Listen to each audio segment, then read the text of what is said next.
Hi y'all, my name is Dr. Colleen Cira. I'm a licensed clinical psychologist and the founder and executive director of Cira Center for Behavioral Health. Here to talk to you today about 5 things that you wouldn't necessarily know are self-care, but they are. I just said self-care. Don't turn this off. I know we're all so sick of hearing about self-care, but hear me out, okay? So the first part is self-care is saying no. Right? Saying no to that big nightmarish project at work that you don't want to take the lead on, saying no to a family or a friend who you feel obliged to, but you're not.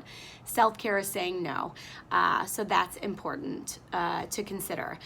Self-care can be getting organized. So again, we as women and especially mothers have this never-ending to-do list with all of these typically organizational projects on there that we never get around to.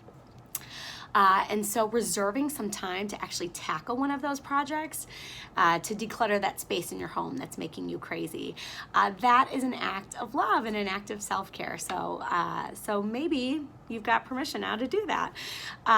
Number 3, self-care is being mindful about what we put in our bodies. So when we're stressed out or low on resources, we eat and drink things that we typically wouldn't, or at least not in the same quantity or with the same frequency. So self-care can be simply being mindful about what am I putting in my mouth and what purpose does it serve? Good questions to ask yourself. Number 4, self-care is asking for help. So I think most of us think about self-care as I've got to add something to my plate. I've got to go to therapy. I've got to go to this yoga class. But self-care is removing things from your plate too. It's delegating things. It's asking for help.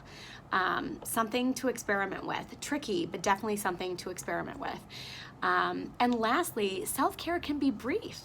It doesn't have to be an enormous commitment. It can literally be stepping away from your tantruming kid for 2 minutes to take some deep breaths in the bathroom alone. It can be 1 minute of guided meditation. So good things to think about. Thanks for listening. Hope this has been helpful.